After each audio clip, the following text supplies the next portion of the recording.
back to Atreyu News. We have more news from Red State Watcher. Breaking: NFL legend just killed in a house fire. Not Tom Brady, is it? No. Ex-NFL star Quentin Moses has been killed in a house fire along with two others. Quentin Moses, 1983 to 2017, is always pretty much my age.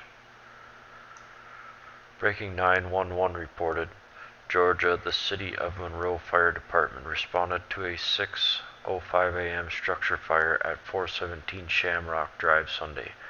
Fire officials say the home was fully engulfed by flames when firefighters arrived.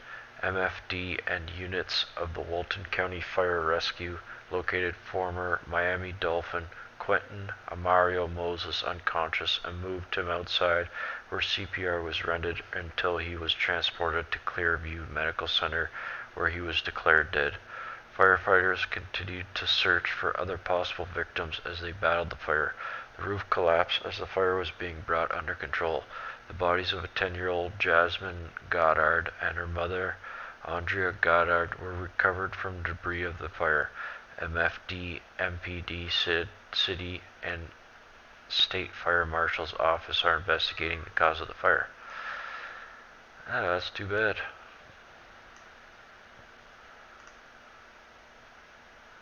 Disturbing. University Socialist Club recruiting children to kill Trump. Well, that's not overly surprised. They probably teach them how to scream, "Love Trump's hate," as they're firing guns at people or something.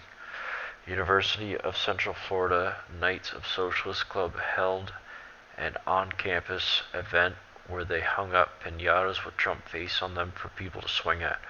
Among those people were middle school children who could be heard yelling, "Kill Trump." Right? Can you imagine teaching your kid to shout, "Kill something"? Like, are you kidding me?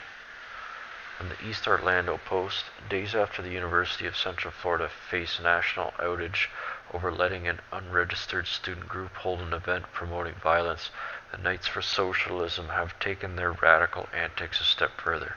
On Friday, the group held an event where they allowed students to bash piñatas with the faces of President Donald J. Trump, Attorney General Jeff Sessions, and Presidential Advisor Steve Bannon. East Orlando Post obtained exclusive footage from UCF College Republican Douglas Massey, which includes disturbing content involving the elementary to middle school age student yelling, "Kill Trump." The young children were being encouraged to hit the piñatas by members of the Knights for Socialism for the duration. Massey said it was sad to see his generation act like this. Time to suck it up, stop crying, and move on.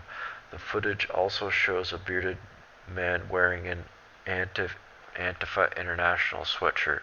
The Antifa group was the one caught at UC Berkeley destroying the Martin Luther King and hundreds of thousands of dollars worth of property last week. They're presumably monitoring the event for the Knights for Socialism.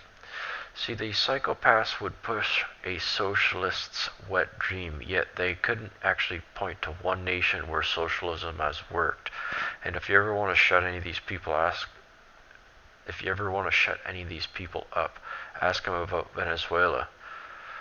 They'll either freak right out on you or take off. I've had both happen to me. Breaking. The U.S. Army just released some stunning news, and it's huge. U.S. Army is launching a huge recruitment drive to the sum of $300 million and try and drive up recruitment by 6,000 soldiers. Sounds like an offensive is being organized. USAToday.com reports the Army plans to spend $300 million in a blitz of bonuses and advertising over the next 8 months to recruit 6,000 additional soldiers it needs to fill out its ranks. Legislation approved by Congress and signed late last year by former President Barack Obama halted a years-long drawn down of U.S. troops. Rising threats around the world have spurred the increase. The Army's new goal for the remaining 8 months of the fiscal year is 68,500, up from 62,500 recruits. The addition of 6,000 recruits to the goal makes it the largest in-year increase in the history of the all-volunteer force that dates to 1973. So when you think about a number 62,500, it doesn't really seem all that much. However, from what I understand, the modern battlefield in the Middle East is fought by not only man, but his machines as well as unmanned machines. So I bet they're using some pretty sophisticated stuff over there.